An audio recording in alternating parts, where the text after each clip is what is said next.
Hi, I'm Natalie from Proven Winners Colorchoice Shrubs. In this video, we're going to cover the types of hydrangeas that are commonly grown in North American gardens and the cultural requirements for each.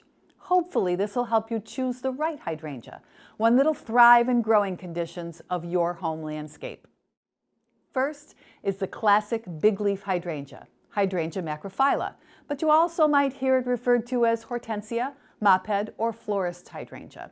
They're hardy down to USDA Zone 5, and in general, the flower color can change depending on the soil conditions. The old-fashioned classic big leaf varieties bloom on old wood.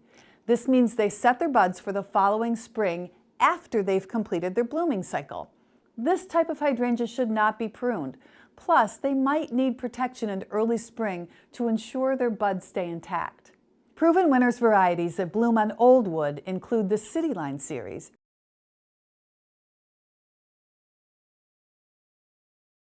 and the new pleasantly purple, wee bit grumpy dwarf Hydrangea macrophylla, which is perfectly sized for a container, which would allow it to be protected in a garage or shed in the winter and early spring. Of course, a significant breeding accomplishment in big leaf hydrangeas is remontancy, or the ability to flower more than once in a season. Reblooming big leaf cultivars are easier to care for because they bloom on old and on new wood. So if the buds are accidentally trimmed off, damaged, or browsed by deer, they'll still create flowers on the new stalks. Proven Winners varieties of reblooming big leaf hydrangeas include Wee Bit Giddy, dwarf Hydrangea macrophylla, and members of the Let's Dance hydrangea series. Featuring the new Let's Dance Big Band, a stunning selection with enormous florets in vivid red pink or royal blue. Big leaf hydrangeas will bloom best in full-to-part sun and should be planted in well-drained soil. These hydrangeas like to keep their feet cool. Optimal growing conditions would be a spot where they can get full sun in the morning with shade in the afternoon. Flower color can be changed with aluminum sulfite or ground lime, depending on the soil pH. Generally speaking, acidic soil yields blue blooms and alkaline soil promotes pinks and reds. Now, let's move on to Hydrangea paniculata, or panicle hydrangeas, also known as PG hydrangeas, hardy hydrangeas, and of course, limelight hydrangeas. We like to call them the black thumb hydrangea because they're so easy and reliable, they make even people who have no experience or claim to have a black thumb look like garden rock stars.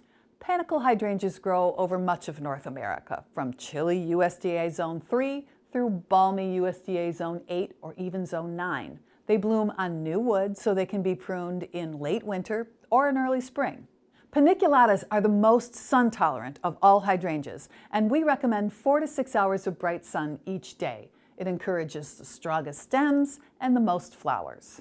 Blooms can be mophead or lace cap, and the color is actually a genetic trait that develops with the natural aging of the cells in the florets, not the soil.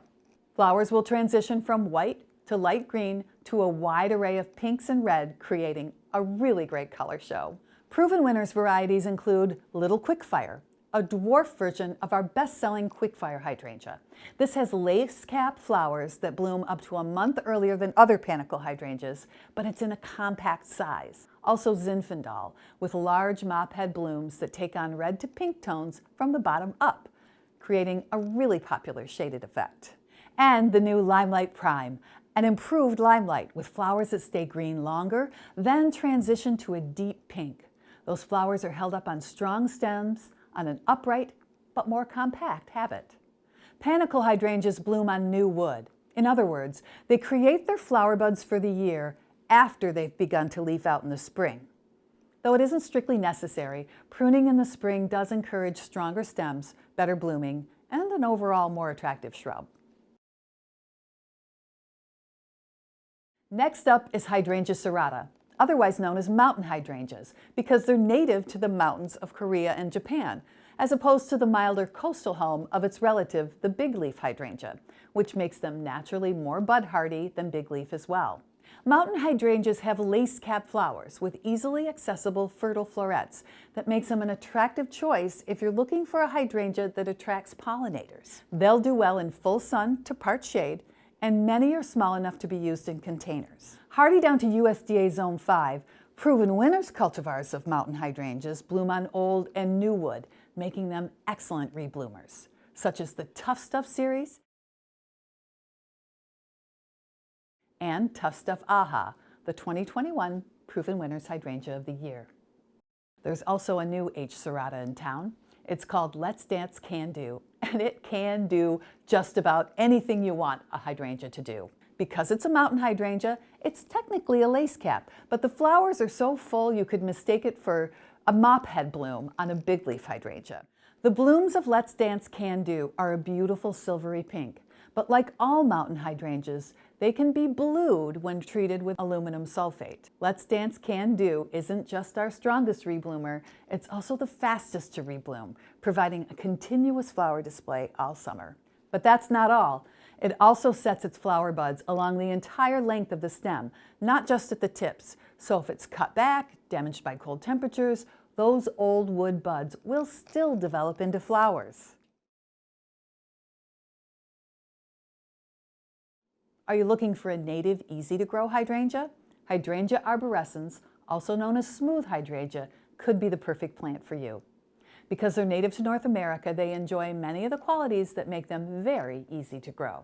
They are very hardy, down to USDA Zone 3. They can tolerate a part-shade environment, and they bloom on new wood. So you can prune them by a third in the late winter, early spring to encourage full bloom. You may have heard this hydrangea referred to as Annabelle, which is the name of the cultivar that introduced this great native species to gardens everywhere. Annabelle is the classic smooth hydrangea with those big white flowers that tend to droop to the ground under their own weight. Then came Incrediball. Our goal in creating Incrediball hydrangea was to develop a non-flopping version of Annabelle. Well, we achieved that with strong supportive stems, and we needed them too. On the mature plants, Incrediball can have flowers as big as basketballs. Then, a little over 10 years ago, we released the first pink smooth hydrangea. Now known as Invincibelle Spirit 2, it has the same native toughness with blooms in a deep true pink that, like Incrediball, age to a beautiful jade green through the summer. Even better, $1 from each Invincibelle Spirit sold is donated to the Breast Cancer Research Foundation. And with the help of garden centers across America, we've raised over $1 million for breast cancer research. Are you looking for a smaller smooth hydrangea? Dwarf cultivars include Invincibelle Mini Mauvette, Invincibelle Wee White, and the brand new Invincibelle Garnetta smooth hydrangea. If you just can't get enough of natives, you'll love the next stop on our hydrangea tour. Hydrangea corsifolia, or oak leaf hydrangea, are native to North America, and they're named for their beautiful lobed foliage. They bloom on old wood, so they should not be pruned, and they should be protected in the winter and early spring to avoid the buds being damaged by frost. You might wonder how that happens. Well, we've already learned that hydrangeas that bloom on old wood set their buds in late summer, after they've finished flowering. Those buds have hard outer scales that protect the delicate parts of the bud throughout the winter.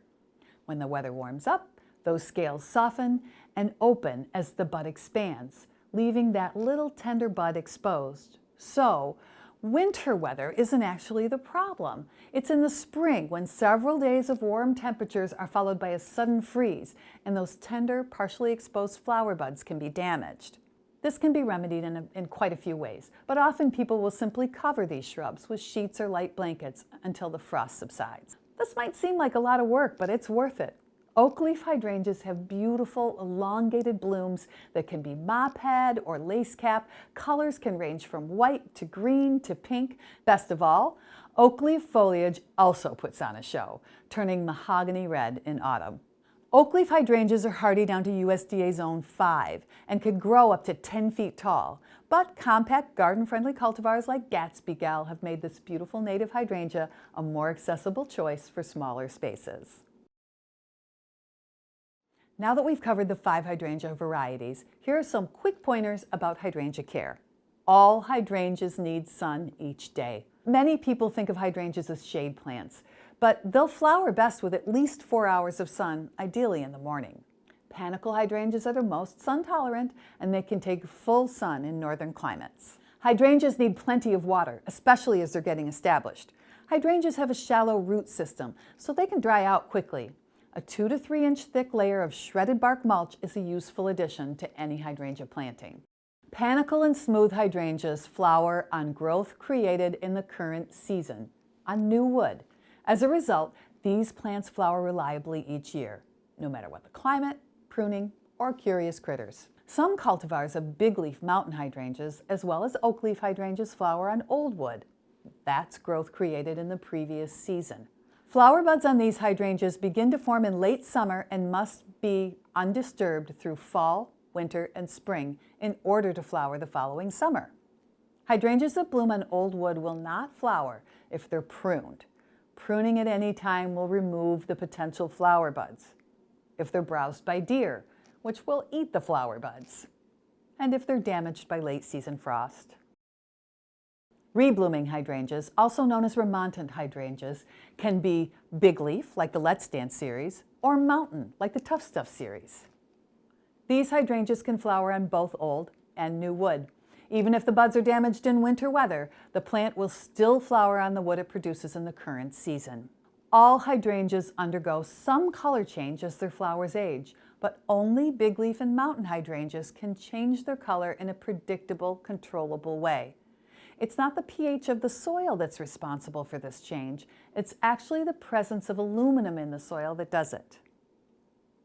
It's easier to change a hydrangea from pink to blue than from blue to pink, but they both involve making a chemical application in specific amounts at specific times. A soil test is necessary to determine the best course of action. And as much as your mom or best friend insists, pennies, nails, coffee grounds, and eggshells in the soil will not change your flower color. Hydrangeas do not strictly require pruning. They will grow and flower well with nothing more than removal of spent flowers and any dead wood each spring. However, new wood flowering hydrangeas can be pruned each early spring just as the new growth begins to emerge. The best advice is to remove about 1/3 of the height each year to encourage vigorous growth and strong stems. Make sure you plant your new hydrangea in moist but well-drained soil.